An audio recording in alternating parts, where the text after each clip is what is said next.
many births, I have wandered on and on, searching for, but never finding, a better deal than 0% APR on certified pre-owned vehicles. For trucks tougher than a drunk Marine, come to Mike's Pre-Owned, where we do the things that get things done.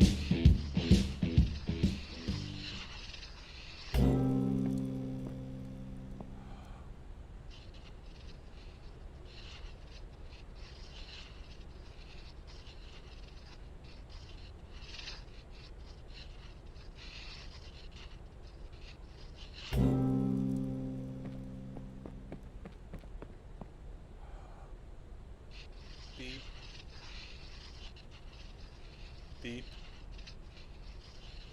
Beep. Beep. You're right there. I mean, beep. Beep. Come on, beep. Beep.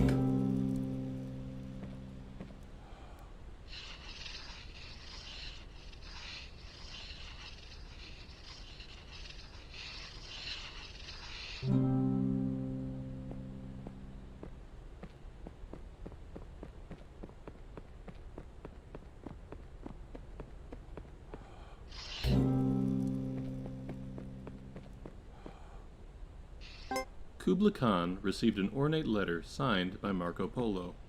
In Madrid, city of lost things, no item remains where it was set. If one drops his key in the dirt, he may never re-enter his home, and even if he manages to stoop and recover the key, he may rise to find a tulip garden where his house once stood. In complementary fashion, things lost by others are forever turning up. A pocket watch on a coffee table, a fond memory in your recollection. I even know of a prince who turned up in a prison cell. When he appealed to the guards for his release, he failed to find the crown on his head, and when he was asked his name, he searched his thoughts, but could not find it.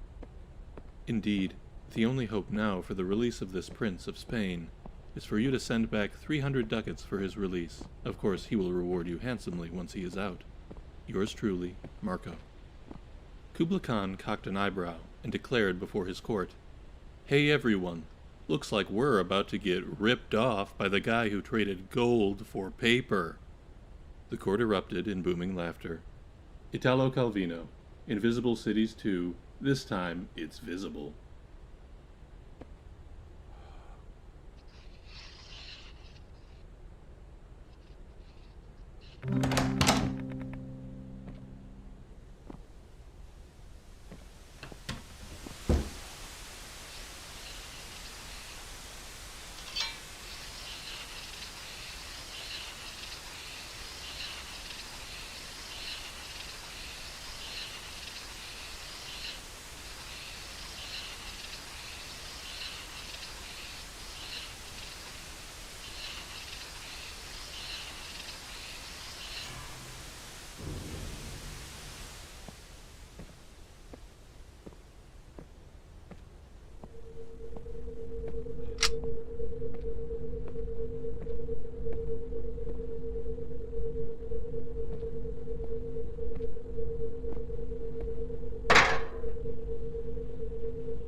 That's very original.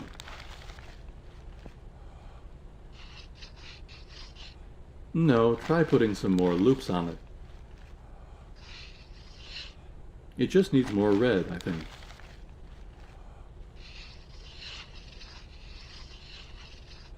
Now you have too many loops.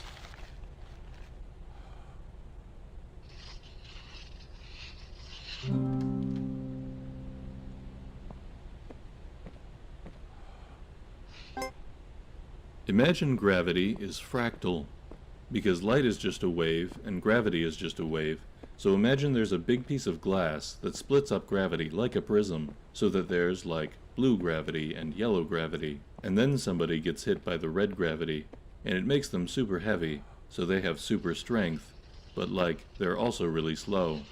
And another guy gets hit by microwave gravity, so he's trying to zap everybody, and just when he's about to zap the main guy, we see a lady come out, and she turns out to be Ultraviolet Girl, and she has super speed, so she beats him.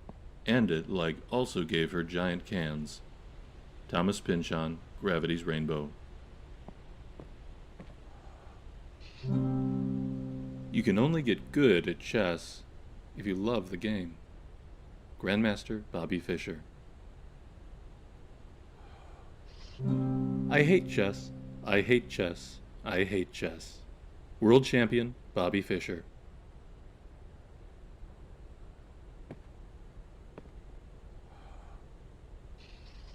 Not only is the novice unable to perceive the board as the master does, but the master cannot perceive the board as the novice does.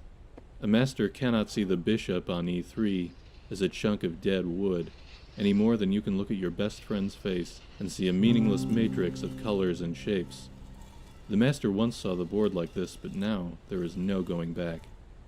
International Master Stuart Rachels, The Reviled Art.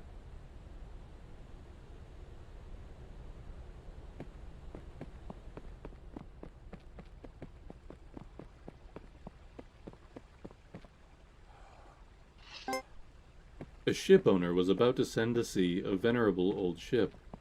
He knew that her barnacled hull, however, had often needed repairs, and doubts were suggested to him that possibly she was not seaworthy. The conscientious old captain thought at once to have her thoroughly refitted, even though it should put him at great expense. Before the ship sailed, however, he managed to stifle these bodily misgivings, and said to himself that she had gone safely through so many voyages that it was idle to suppose that this trip should be any different. He put his trust in Providence, and banished from his mind all ungenerous suspicions about the honesty of the ship's builders, and in such ways he acquired a sincere and comfortable conviction that his vessel was altogether safe and seaworthy. He watched her departure with a light heart, encouraging the crew to dream of the profits that this voyage would return. And he got his insurance money when she went down in mid-ocean and told no tales. What shall we say of him? Surely this, that his belief in the safety of his ship was justified because it was grounded in repeated practical experimentation rather than the hubris of rationalistic a priori belief. It is admitted that he put his confidence in the builders of this vessel, but even this confidence was misplaced, for these were the selfsame charlatans who sought to sell him gratuitous repairs later on, and Big Ship is always trying to get one over on the little guy. Further, we may see that the ship is religion, and the shipwright is Richard Dawkins. The crewmates are empiricism, and the barnacles are Neoplatonism. And the captain of that ship was Albert Einstein. What the hell was I talking about?